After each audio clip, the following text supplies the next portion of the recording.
fatigué mais heureux. Fatigué parce qu'on n'a pas beaucoup dormi.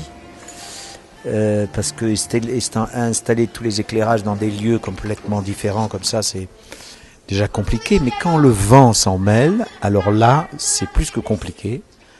C'est-à-dire que là, cet après-midi, hier soir, on a travaillé jusqu'à 5 heures du matin pour installer tous les beaux éclairages sur les canons, etc., sur les bastions, etc. Et puis le vent est arrivé, et il a tout foutu en l'air. Donc il a fallu tout recommencer juste 2 heures avant le spectacle. Mais enfin bon, je suis heureux parce que finalement, ce projet qui mûrissait dans ma tête depuis pas mal d'années, de monter Roméo et Juliette à Bonifacio, a enfin pu voir le jour. Et donc je suis heureux que ça ait pu se faire et surtout que le public ait répondu et qu'il y avait vraiment beaucoup de monde. J'ai jamais vu la cour carrée aussi pleine, hein, vraiment.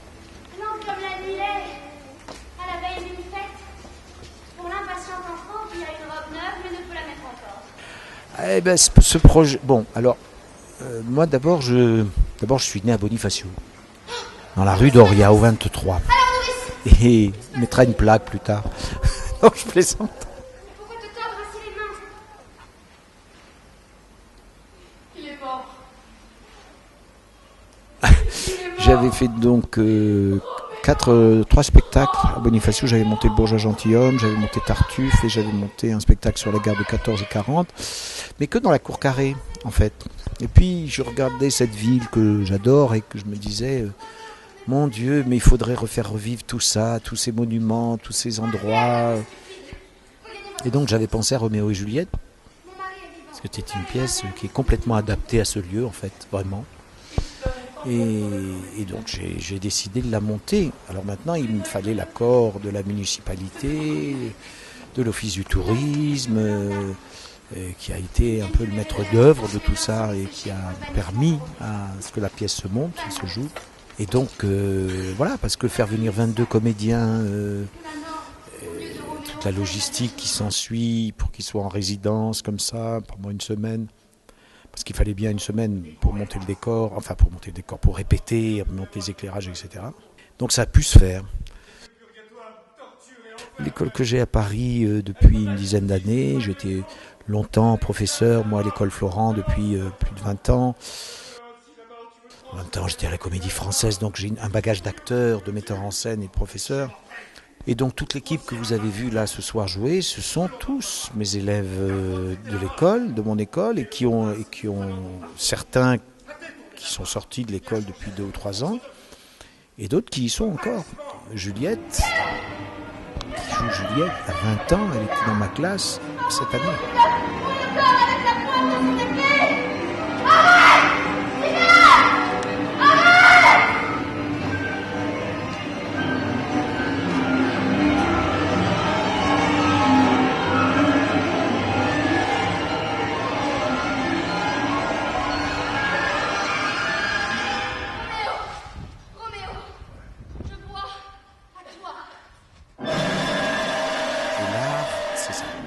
Quelque chose d'unique qui se crée dans n'importe quel lieu, dans une école, avec une lampe, pas de décor, rien, de l'humain, de l'humanité.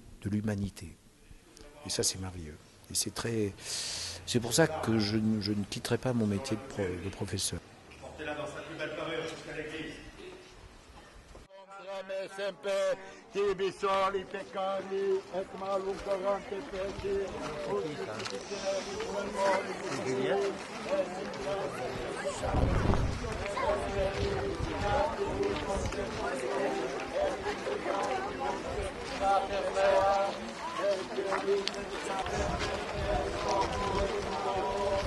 Beaucoup de différence entre le moment où on joue dans une salle de théâtre.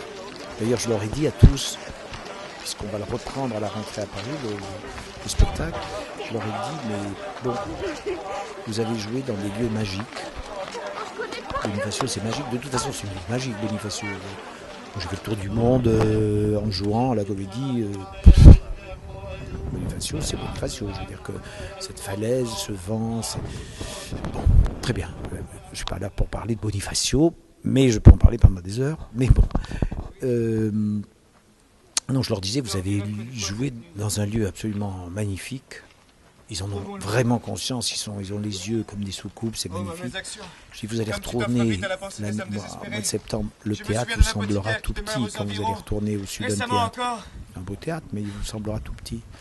Donc effectivement, il y a une difficulté entre jouer dans un théâtre et jouer en plein air. D'abord, il faut qu'en plein air, vous l'avez vu ce soir d'ailleurs, quand on a joué sur les batteries, là, à la pointe de la Corse, sur la mer, à 90 mètres de hauteur, avec des mouettes qui tournaient au-dessus. C'est incroyable.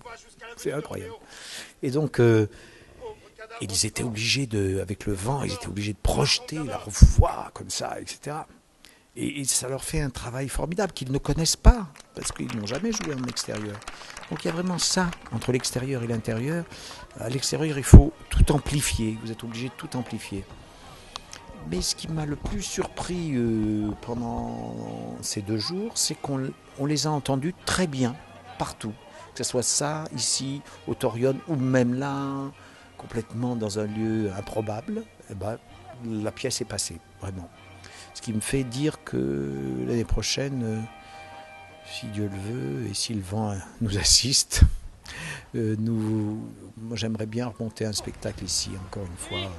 Probablement à Shakespeare, parce que c'est un lieu qui se prête à monter Macbeth, par exemple. On peut très bien monter Macbeth ou Othello. Là, au Fanal, là, c'est magnifique, le Fanal, avec la mer derrière, avec les bateaux qui... Enfin, c'est génial. Cet espace bonifacien, je trouve qu'il se prête complètement à l'artistique. C'est une ville artistique. Et je trouve qu'on devrait vraiment... C'est un appel à la municipalité que je fais, c'est un appel à la région que je fais. Je trouve que vous devriez soutenir énormément Bonifacio dans ce qui se passe en ce moment artistiquement. C'est quand même super agréable de jouer dans un cadre naturel avec les murs qu'il y a, ça fait autre chose. Ça change de jouer dans un théâtre et c'est beaucoup plus vivant. En fait, faut élargir tout, donc c'est plus théâtral, moins. Il faut que tout se voit quoi, de loin. Tu es obligé d'assumer un peu plus ce que tu fais. Au théâtre, c'est un peu plus confortable, on est un peu tranquille. Alors que là, il faut assumer d'avoir les gens juste en face de soi. Qui viennent avec des appareils photo pour les mettre à 2 cm de ta figure. mais les gens, l'accueil du public était super agréable et rien que ça porte. On sentait une bonne écoute et dans les lieux, ça faisait quelque chose d'assez magique. Donc, les impressions, bonnes. Enfin, avec le metteur en scène du spectacle, c'est la 4e fois que je viens ici. J'avais déjà joué aux Larmes, Tartuffe, et puis on avait aussi tourné un film dans le cadre de l'école. Donc non, je connaissais déjà un peu Bonifacio en fait. On travaille dans un théâtre. Raymond a la chance d'avoir une école qui est dans un théâtre, qui est un super beau théâtre qui est dans le 18e. Ce qui fait que tous ces comédiens ont la chance de monter sur scène assez rapidement. Il les embauche assez rapidement, il les emmène en tournée, ce qui fait qu'il fédère autour de lui une troupe de jeunes comédiens et qui sont en voie de professionnalisation. Ce qui fait que quand on sort du Sud-End, assez vite on travaille avec Raymond sur des spectacles qui nous permettent de venir jouer ici ou ailleurs.